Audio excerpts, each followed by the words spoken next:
industrial, commercial, mining, and tourist corporations. Only a handful bear the Rothschild name. By the end of the 19th century, one expert estimated that the Rothschild family controlled half the wealth of the world. Whatever the extent of their vast wealth, it is reasonable to assume that their percentage of the world's wealth has increased since then. But since the turn of the century, the Rothschilds have cultivated the notion that their power has somehow waned even as their wealth increases.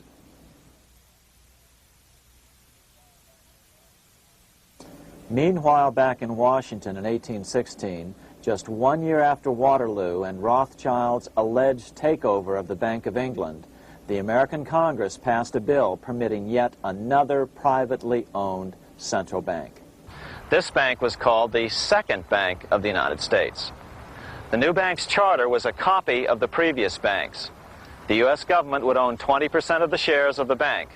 Of course, the federal share was paid by the Treasury up front into the bank's coffers.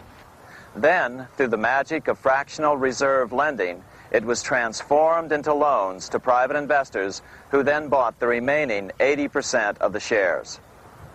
Just as before, the primary stockholders remained a secret. But it is known that the largest block of shares, about 1/3 of the total, were sold to foreigners. As one observer put it, it is certainly no exaggeration to say that the Second Bank of the United States was rooted as deeply in Britain as it was in America. So, by 1816, some authors claim the Rothschilds had taken control over the Bank of England and backed a new, privately owned central bank in America as well.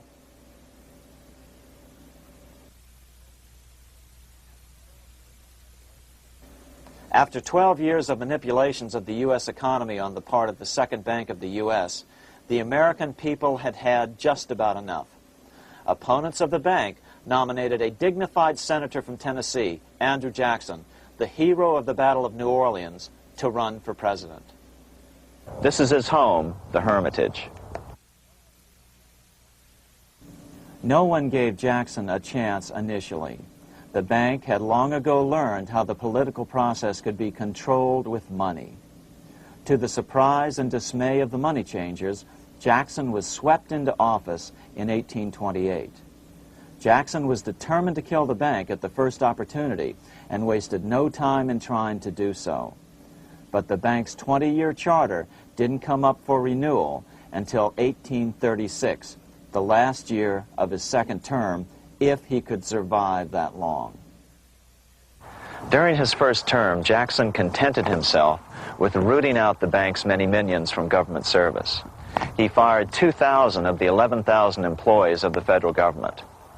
In 1832, with his re-election approaching, the bank struck an early blow, hoping Jackson would not want to stir up controversy. They asked Congress to pass a renewal bill 4 years early. Naturally, Congress complied, then sent it to the president for signing. But Jackson weighed in with both feet. Old Hickory, never a coward, vetoed the bill. His veto message is one of the great American documents. It clearly lays out the responsibility of the American government towards its citizens, rich and poor. It is not our own citizens only who are to receive the bounty of our government. More than 8 millions of the stock of this bank are held by foreigners. Is there no danger to our liberty and independence in a bank that in its nature has so little to bind it to our country? Controlling our currency, receiving our public monies, and holding thousands of our citizens' independence would be more formidable and dangerous than a military power of the enemy. If government would confine itself to equal protection and, as heaven does its rains, shower its favor alike on the high and the low, the rich and the poor, it would be an unqualified blessing.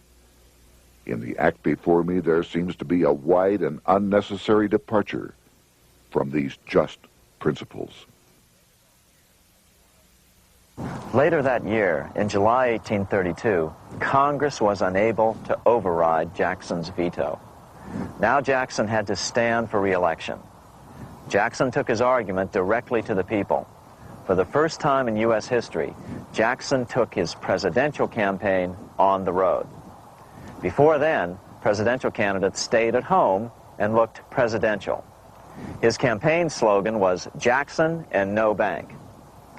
The National Republican Party ran Senator Henry Clay against Jackson. Despite the fact that the bankers poured over $3 million into Clay's campaign, Jackson was reelected by a landslide in November of 1832. Despite his presidential victory, Jackson knew the battle was only beginning. "The hydra of corruption is only scotched, not dead," said the newly elected president. Jackson ordered his new Secretary of Treasury, Lewis McLean, to start removing the government's deposits from the second bank and start placing them in state banks. But McLean refused to do so. Jackson fired him and appointed William J. Duane as the new Secretary of the Treasury. Duane also refused to comply with the president's requests, and so Jackson fired him as well and then appointed Roger B. Taney to the office. Taney did withdraw government funds from the bank starting on October 1st, 1833. Jackson was jubilant. "I have it chained. I'm ready with screws to draw every tooth and then the stumps." But the bank was not yet done fighting. Its head, Nicholas Biddle, used his influence to get the Senate to reject Taney's nomination. Then, in a rare show of arrogance, Biddle threatened to cause a depression if the bank was not rechartered. This worthy president thinks that because he has scalped Indians and imprisoned judges, he is to have his way with the bank. He is mistaken. Next, in an unbelievable fit of honesty for a central banker, Biddle admitted that the bank was going to make money scarce to force Congress to restore the bank. Nothing but widespread suffering will produce any effect on Congress.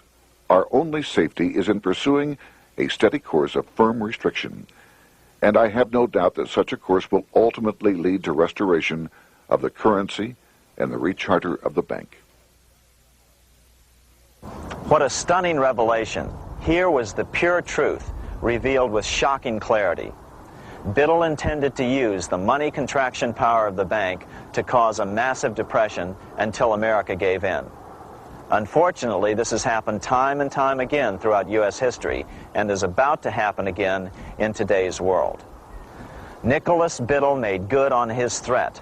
The bank sharply contracted the money supply by calling in old loans and refusing to extend new ones.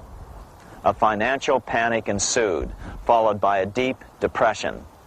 Naturally, Biddle blamed Jackson for the crash, saying that it was caused by the withdrawal of federal funds from the bank. Unfortunately, his plan worked well. Wages and prices sagged. Unemployment soared along with business bankruptcies. The nation quickly went into an uproar. Newspaper editors blasted Jackson in editorials. The bank threatened to withhold payments, which then could be made directly to key politicians for their support. Within only months, Congress assembled in what was called the panic session. 6 months after he had withdrawn funds from the bank, Jackson was officially censured by a resolution which passed the Senate by a vote of 26 to 20. It was the first time a president had ever been censured by Congress. Jackson lashed out at the bank. "You are a den of vipers. I intend to rout you out, and by eternal God, I will rout you out." America's fate teetered on a knife edge. If Congress could muster enough votes to override Jackson's veto, the bank would be granted another 20-year monopoly or more over America's money, time enough to consolidate its already great power. Then a miracle occurred. The governor of Pennsylvania came out supporting President Jackson and strongly criticized the bank. On top of that, Biddle had been caught boasting in public about the bank's plan to crash the economy. Suddenly, the tide shifted. In April of 1834, the House of Representatives voted 134 to 82 against rechartering the bank. This was followed up by an even more lopsided vote to establish a special committee to investigate whether the bank had caused the crash. When the investigating committee arrived at the bank's door in Philadelphia, armed with a subpoena to examine the books, Biddle refused to give them up. nor would he allow inspection of correspondence with congressmen relating to their personal loans and advances he'd made to them. He also refused to testify before the